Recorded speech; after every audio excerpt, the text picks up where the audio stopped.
Hey guys, all content discussed in this channel is due diligence gathered with aim at better understanding the nature of the current market in anticipation of the greatest squeeze in financial history. Let's dive in. 8.5%. That is the big number that came out from the Bureau of Labor Statistics reflecting the Consumer Price Index for the month of March. This figure marked the fastest rise since December of 1981 and follows a 7.9% annual increase in February. Economists predicted an 8.4 and the data came up 0.1 higher. Analysts all gave their opinions on this, oftentimes contradicting each other as how bad this is, but the one thing that nobody can pretend is that this is not a big deal anymore. Fears are now driving experts to wonder and estimate how entrenched inflation has become in the economy. Americans are beginning to worry about prices, and if public opinion markedly shifts even more negative, chances are that people are going to be more risk-averse and not spend as much, which will put a halt into the money circulating in the economy and make a bounce back to economic normalcy a lot harder. In fact, with interest rates rising, a less cash-spending-prone America is likely to ensure a recession. Everyone is now beginning to talk about the Fed and what their approach has to be. Many are saying 50 basis points is not enough, while others say this is the perfect move if the Fed doesn't want to unsettle the delicate system we are in. Let it be known here and now, we are living in a paper castle, and the smallest breeze could send us crashing down. You know what was funny though? The market's early reaction to the news. I had people arguing with me about the market having priced in inflation numbers, that everything was already embedded in current prices, and to that I must say I have had a good laugh. Had a lot of people telling me I was wrong about the markets reacting negatively to the news, but all their comments were early in the morning. Because the inflation data wasn't like 9% or higher, the markets bounced strong early in the day, but this was just an inaccurate reaction to bad news. Even if inflation wasn't market-breaking bad, it is still terrible. As the hours went by, investors began to digest what this means and the seriousness of it all, and that is when the benchmarks began to drop. In fact, they only lasted like 30 minutes after markets opened in a bullish run. After that, it was just dipping the whole way through the end of the day. Nothing angers me more than people telling me inflation is priced in, because it simply isn't. These levels of inflation are in no way, shape or form priced in this bubble of a market. Prices are still too high, so much so that after some research, I think a more tentative valuation for everything would be near where we were in early 2020. But hey, market's gonna keep on going up until they don't. I don't really care outside of my investment in meme stocks, and talking about meme stocks, no news came out from GameStop or AMC today. Quickly, today's markets were horrendous for trading, but even then, I was making a killing today. I issued a total of 4 alerts today, with one running over 20% and the other running over 8%. My Discord was certainly enthusiastic about our ability to turn profits even in the worst of days. If interested, Discord link will be in the video description and comments. Let's talk about performance. The Fed submitted over $1.710 trillion in reverse repo operations today. Dark pool trades for AMC accounted for 50% of the total volume today, while dark pool trades for GameStop accounted 51% of the total volume today. AMC had a larger amount of buy orders than sell orders, with GameStop also having a larger amount of buy orders than sell orders. AMC had a bearish day, losing over 6%. Pre-market, AMC spiked up, reaching 19.10. After this little run when markets opened, AMC began selling off quickly, finding a bit of support at 18 for a quick bounce but unable to sustain it. It kept on dipping for the rest of the day with a slight bounce at the end when it closed at 17.42, below the VWAP. The markets are too unpredictable at the moment and anything can happen with AMC, so keep your minds open to any possibility. GameStop had a bearish day, losing over 1%. GameStop opened to a dip that took it from 148 to 144.30. After this dip, it bounced up strong above 152. It was unable to maintain this run, so it ended up falling back down, testing 141 at one point. With a last-moment bounce, GameStop closed at 144.87, below the VWAP. Like I said, the markets are too unpredictable at the moment and anything can happen with GameStop, so keep your minds open to any possibility. On this next part of the video, I am simply going to copy and paste this morning's video segment for those interested in listening to it. If you want to skip that segment, I want to thank you for tuning in today for this short afternoon recap. Be sure to join the Discord for a lot more content too. I wish you an amazing rest of your day and to the moon. Hey guys. All content discussed in this channel is due diligence gathered with aim at better understanding the nature of the current market in anticipation of the greatest squeeze in financial history. Let's dive right in. Today we are going to talk about the greatest sham that happened in modern history. It is a tale of how a company made up a term to successfully deceive the masses and shift blame onto individuals and away from themselves. In 1971, nonprofit group Keep America Beautiful released a 1-minute TV ad that had a man toss a bag of trash from a moving car.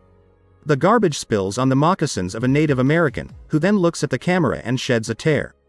The message is simple: the world has become careless and ugly, and there is no decency in disposing of trash in the correct manner. This commercial was built with the intention of promoting the belief that pollution is your fault, and therefore your problem. Keep America Beautiful, the nonprofit group that made the commercial, was actually funded by companies who were polluting the world with billions of plastic bottles every year. Coca-Cola, Pepsi and many others were giving this nonprofit funds so that they could make these commercials to set a certain narrative in people. Other commercials would come out later in time, trying to impress upon people different types of pollution and placing blame on common-day folk.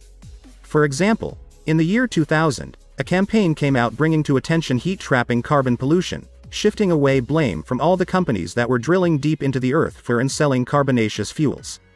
British Petroleum, who has over 18,700 gas stations in the world, hired public relations professions to promote the slant that climate change is not their fault but rather that of the individuals.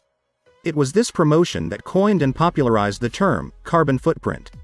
BP would soon release their carbon footprint calculator, which was used to assess how people's normal day life, like going to work or school, the food they buy and how often they travel, how all of these things responsible for heating up the globe.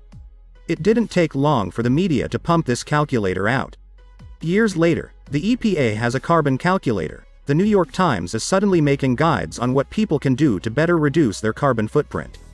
All types of brands appealing to sensationalism began picking up the term to advertise their products. As Benjamin Franta, who researches law and history of science at Stanford Law School said, "This is one of the most effective PR campaigns ever made."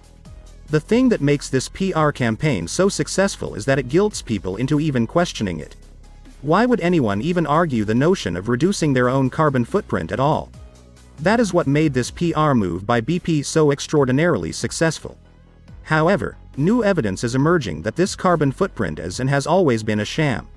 I mean, what else would you expect from this oil conglomerate, the second largest non-state-owned oil company in the world, when in 2020, 2 years ago, they were caught leaking hundreds of millions of gallons of oil into the Gulf of Mexico? No wonder why they want to blame you for polluting and heating up the planet. They need someone to paint a target. The best evidence there is actually happened from the pandemic. You see, when the pandemic hit, people were confined to their homes. Due to quarantine mandates, people were, as BP would put it, drastically slashing out individual carbon footprint because we were not commuting to work in cars or airplanes. The problem for BP is that the amount of heat-trapping carbon dioxide saturating in the atmosphere was still swelling the atmospheric bank accounts. In fact, the levels of carbon dioxide in Earth's atmosphere peaked at an all-time high in May of 2020. The carbon footprint sham, and especially the calculator, are manipulation tools designed to shift blame away from one of the greatest environmental threats of our time. BP has gone so far to build this rhetoric that they have even made a low-carbon diet calculator too, as if this couldn't get any more ridiculous. The company is booming, making huge investments and finding ways to dispose of waste cheap, even if it means dumping it into the environment. The incredibly sinister and effective way their ploy has had so much success all falls in the psychology of the PR. Psychologically speaking, says John Cook, who is a cognitive scientist at the Center for Climate Change Communications at George Mason University, we are not built for big global transformations that are hard to wrap our head around. You see, carbon footprints give people something to ostensibly do about climate change. No person can slash 1 billion tons of carbon dioxide emissions, but we can throw a little plastic bottom into a recycling bin, or carpool to work, or as BP put it on their website, we can eat a low-carbon diet and skip delicious cheeseburgers. The marketers for BP, Ogilvy and Mather, implemented an impossible challenge. They used manipulative tactics to make something like carbon dioxide or methane intangible, because they are invisible. But used the key word footprint, because it is your footprint, and therefore easier for people to fall prey to their scheme. They have worked hard to remove themselves as a contributor to the problems of climate change by using careful linguistic and psychological tricks. So how do we defeat and start fighting back? It is hard, and right now impossible by practical standards, to simply dump the word carbon footprint. BP has had too much success with it to the point that just forgetting and moving past it would prove impossible. Instead, what we can do is expand the meaning behind the word carbon footprint far beyond what BP would want. When talking about carbon footprints, people should also know or recognize how to curb the planet's warming. People should know that not all actions are the same, and we should place greater emphasis on what are the biggest contributors causing global warming and bring BP's name into the question. Voting is perhaps the biggest and most powerful action we can take too. Leaders who have plans to slash the rampant flow of fossil fuels through the economy should be looked at and heard. As of late, we have seen an emergence in electric vehicles. This is a huge step for mankind. There are various effects that sort of spread, sort of like social contagion. For example, multiple studies show that when someone installs solar panels on their roof, their neighbors are more likely to begin installing panels too. The Earth is warming up too fast, and scientists have a very grim outlook for the future. While we are beginning to boil, BP is working hard to maximize profits and wants you to be blamed for disrupting the balanced climate we once had. Remember when tobacco companies blamed smokers for becoming addicted to addictive carcinogenic products? This is the same thing but with oil and global warming. Do not fall prey to their lies and marketing. The reason the Earth is where it is solely due to their destructive nature. And with that, I wrap this video up. It was a very unusual video, but one that goes to show how evil and corrupt these companies are.